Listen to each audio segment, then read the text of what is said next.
সহ্য করে যারা তারেক রহমানের ৩১ দফা যে কর্মসূচি, সেই কর্মসূচির ব্যাখ্যা বিশ্লেষণ জানতে আগ্রহ দেখিয়ে বসে আছেন, আপনাদেরকে আবারও ধন্যবাদ। সম্মানিত সভাপতি, উপস্থিত নেতৃবৃন্দ, আমি নাম বললাম না কারণ প্রত্যেকে আপনাদের পরিচিত, প্রত্যেকে পরিচিত না সুপরিচিত। বন্ধুগণ, আজকের এই ক্লাসরুমে আমরা যারা বসে আছি এবং ক্লাসরুমের বাইরে যারা আমাদের এই শব্দগুলো শুনছেন, আপনাদের প্রত্যেকের কাছে আমাদের এই দাওয়াত যেটা থাকবে সেটা হলো আমাদের যে ৩১ দফার যে লিফলেটগুলো আপনাদের হাতে দিয়েছে, আপনারা এগুলো প্রত্যেকটা একটু মনোযোগ দিয়ে পড়বেন। বন্ধুগণ, যারা আমরা এখানে বসেছি, আমরা যখন একটা সমস্যা, আপনারা যারা বসে আছি আমরা, আপনার নাক টানলেই একটা জিনিস আমরা অনুভব করতে পারি। আপনাদের ডান পাশে, আমার বাম পাশে যে বুড়িগঙ্গা নদী, যে ঢাকা শহরের প্রাণ, সেই নদীটাকে আমরা গলা টিপে হত্যা করেছি। এই নদীকে, মৃতপ্রায় নদী থেকে যে দুর্গন্ধ ছড়াচ্ছে, সেই গন্ধে নিশ্চয়ই আমরা সবাই টের পাচ্ছি। এই কথা বলার অর্থ হলো, এই সমস্যার সমাধানের জন্য আপনাদের হাতে যে লিফলেট দেওয়া আছে, দেখেন সেই লিফলেটের ২৮ এবং ২৯ নম্বর যে দফা, সেখানে স্পষ্ট করে বলা আছে নদীগুলোকে শাসন করে, নদীগুলোকে সংস্কার করে আবার নৌ চলাচলের উপযোগী করে গড়ে তোলা হবে। সবাইকে ধন্যবাদ। আল্লাহ হাফেজ। বাংলাদেশ জিন্দাবাদ। বিসমিল্লাহির রহমানির রহিম। কোতোয়ালি থানা আয়োজিত আজকের এই রাষ্ট্র মেরামত কর্মশালার সম্মানিত সভাপতি, ঢাকা মহানগর দক্ষিণের সংগ্রামী আহ্বায়ক, সাবেক ছাত্রনেতা, সাবেক যুবনেতা জনাব রফিকুল আলম মজনু, মঞ্চে উপস্থিত ঢাকা মহানগরের জনতার মেয়র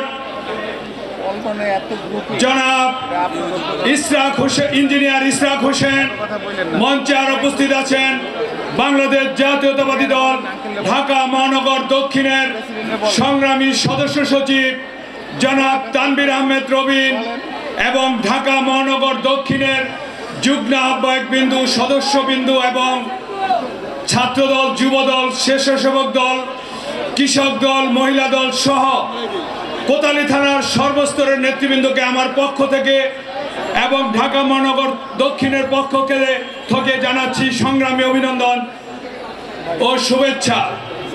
বন্ধুগণ, বাংলাদেশ জাতীয়তাবাদী দল বিএনপির কাজ এবং লক্ষ্যই হচ্ছে সমাজ, মানুষ, সমাজ ও জনগণের কল্যাণ করা এবং দেশ গড়ার কারিগর হিসাবে বাংলাদেশ জাতীয়তাবাদী দলকেই বলা হয়। সেই কাজটি করতে হলে তারেক রহমান উপলব্ধি করতে পারছেন আজ থেকে 2 থেকে 2.5 বছর আগে যে বাংলাদেশে একটি সংস্কার রাজনীতি দরকার। সেই 31 দফা সংস্কার তিনি ঘোষণা করেছেন। এই 31 দফা বাস্তবায়িত হলে, আমরা যদি প্রতিটি মানুষের কাছে 31 দফা বাস্তবায়নের কর্মসূচিকে পৌঁছে দিতে পারি, তাহলে আগামী দিনে বাংলাদেশ জাতীয়তাবাদী দল এই দেশের ক্ষমতা গ্রহণ করবেন এবং আমাদের প্রিয় নেতা তারেক রহমানকে আমরা বাংলাদেশে বীরের বেশে এনে বাংলাদেশকে আবার সেই সত্যিকারের গণতান্ত্রিক দেশ হিসাবে রূপান্তরিত করতে পারবো, এই আশা ব্যক্ত করে সবাইকে ধন্যবাদ জানিয়ে আমি আমার বক্তব্য শেষ করছি। খোদা হাফেজ। বাংলাদেশ জিন্দাবাদ। বাংলাদেশ জাতীয়তাবাদী দল জিন্দাবাদ। শহীদ প্রেসিডেন্ট জিয়াউর রহমান অমর হোক। বেগম খালেদা জিয়া জিন্দাবাদ। আগামী দিনের রাষ্ট্রনায়ক তারেক রহমান জিন্দাবাদ, জিন্দাবাদ, জিন্দাবাদ। সেটি বাস্তবায়নে আজকে বাংলাদেশ জাতীয়তাবাদী দল ঢাকা মহানগর দক্ষিণ বিএনপির অন্তর্গত কোতোয়ালি থানা বিএনপি কর্তৃক আয়োজিত আজকের অনুষ্ঠানের উপস্থিত সম্মানিত সভাপতি, উপস্থিত নেতৃবৃন্দ এবং মঞ্চে উপস্থিত নেতৃবৃন্দ এবং আমার সম্মুখে নেতৃবৃন্দ, প্রত্যেকটি নেতাকর্মীকে জানাই বাংলাদেশ জাতীয় দল ঢাকা মহানগর বিএনপির পক্ষ থেকে, আমার ব্যক্তিগত পক্ষ থেকে রক্তিম শুভেচ্ছা, বিপ্লবী অভিনন্দন। প্রিয় নেতৃবৃন্দ, দেশ নায়ক তারেক রহমানের প্রত্যক্ষ তত্ত্বাবধানে ছাত্র জনতার গণ-অভ্যুত্থান, গণ-বিপ্লবের মধ্য দিয়ে আজকে আমরা এই দিনটি পেয়েছি। আপনাদেরকে মনে রাখতে হবে, আজকের এই জনসভা গতানুগতিক অন্য কোনো ধরনের জনসভার মতো এই জনসভা নয়, এটি একটি প্রশিক্ষণ কর্মশালা। এখান থেকে আপনাদেরকে প্রশিক্ষণ নিতে হবে। 31 দফা কর্মসূচি দেশ নায়ক বাস্তবায়ন করার জন্য বলেছেন। আগামী দিনে নির্বাচন সামনে এসেছে, জনগণের কাছে যেতে হবে। মনে রাখতে হবে প্রশিক্ষিত কর্মীরাই রাজনৈতিক দলের প্রাণ। দেশ নায়ক তারেক রহমান ইতিমধ্যে ঘোষণা দিয়েছিলেন বিএনপি ক্ষমতায় যাওয়ার জন্য লড়াই করেনি। বিএনপি জনগণের ভোটের অধিকার, মৌলিক অধিকার, মানবাধিকার বাস্তবায়নের জন্য কিন্তু লড়াই সংগ্রাম করেছে। কাজে আমাদের সময় এসেছে এই লড়াই সংগ্রামের মধ্য দিয়ে জনগণের পাশে যেতে হবে, জনগণকে বুঝাতে হবে এই 31 দফা কর্মসূচিটি কি। এই 31 দফা কর্মসূচির মধ্যে জনগণের সকল অধিকার সন্নিবেশিত করা হয়েছে। কাজে আমাদেরকে প্রশিক্ষণ নিতে হবে। প্রত্যেকটি নেতাকর্মীদেরকে মনোযোগ সহকারে এই 31 দফা কর্মসূচি বাস্তবায়ন করার জন্য আপনাদের চেষ্টা করতে হবে, আপনাদের প্রশিক্ষণ নিতে হবে। কাজে আসুন আমরা জনগণের কাছে ফিরে যাই। জনগণ এখনো এই দেশের জনগণ বিএনপির প্রতি আস্থা রাখে, বিএনপির প্রতি বিশ্বাস রাখে, বিএনপির প্রতি অধিকার রাখে। বিএনপি আগামী দিনে রাষ্ট্র পরিচালনার দায়িত্ব গ্রহণ করবে ইনশাআল্লাহ। কাজে আপনাদেরকে উদাত্ত আহ্বান করবো, আসুন আমরা সকলে মিলে এই 31 দফা কর্মসূচি আমরা সকলেই যাদের অবস্থান থেকে গ্রহণ করি এবং জনগণের কাছে ফিরে যেয়ে জনগণের অধিকারগুলিকে প্রতিষ্ঠিত করার জন্য রাজপথ থেকে এই 31 দফা কর্মসূচি বাস্তবায়ন করি। এই আশা প্রত্যাশা ব্যক্ত করে আমাকে আজকে বক্তব্য দেওয়ার সুযোগ করে দেওয়ার জন্য ধন্যবাদ জানিয়ে আমার বক্তব্যকে শেষ করছি। আল্লাহ হাফেজ, বাংলাদেশ জিন্দাবাদ। ধন্যবাদ। আমাদের মাঝে উপস্থিত আছেন ঢাকা মহানগর দক্ষিণ বিএনপির অন্যতম সদস্য, সাবেক কাউন্সিলর, সাবেক মহিলা দল দক্ষিণের সংগ্রামী সভানেত্রী শামসুন নাহার ভূঁইয়া। আমাদের মাঝে উপস্থিত আছেন ঢাকা মহানগর দক্ষিণ বিএনপির অন্যতম সদস্য, সাবেক ছাত্রনেত্রী আরিফা সুলতানা রুমা। আমাদের মাঝে উপস্থিত হয়েছেন ঢাকা মহানগর দক্ষিণ বিএনপির অন্যতম সদস্য, সাবেক স্বেচ্ছাসেবক দলের দক্ষিণের সভাপতি শফিউদ্দিন। বাংলাদেশ জাতীয়তাবাদী দল কোতোয়ালি থানার আজকের এই কর্মশালার সম্মানিত সভাপতি, ছাত্রদলের রাজনীতিতে কালোত্তীর্ণ অহংকার, ছাত্রদল ঢাকা মহানগর দক্ষিণের সাবেক সফল সাধারণ সম্পাদক, সাবেক সফল সভাপতি, যুবদল ঢাকা মহানগর দক্ষিণের সাবেক সফল সাধারণ সম্পাদক, সাবেক সফল সভাপতি, ঢাকা মহানগর দক্ষিণ বিএনপি সাবেক সফল সদস্য সচিব, বর্তমানে ঢাকা মহানগর দক্ষিণ বিএনপির আহ্বায়ক, জনপ্রিয় জননেতা, বারবার নির্যাতিত প্রিয় নেতা জনাব রফিকুল আলম মজনু উপস্থিত আছেন।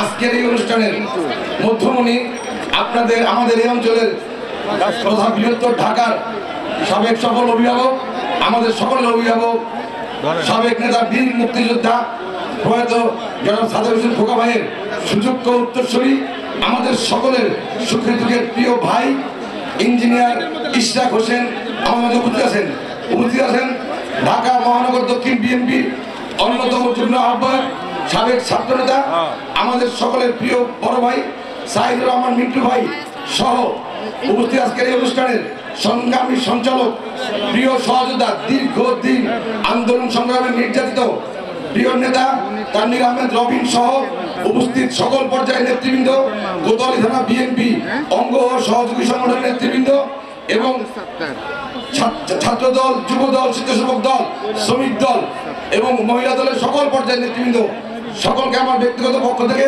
দেশনেত্রী বেগম খালেদা জিয়া, দেশনায়ক জনাব তারেক রহমান, আমাদের সংগঠনের প্রিয় সভাপতি জনাব SM জিলানী, প্রিয় সাধারণ সম্পাদক রাজীব হাসান এবং মহানগর দক্ষিণ স্বেচ্ছাসেবক দলের সংগ্রামী সাধারণ সম্পাদক সাদ মোর্শেদ বাপ্পা সিদ্ধারের পক্ষ থেকে জানাই রক্তিম শুভেচ্ছা, সংগ্রামী অভিনন্দন।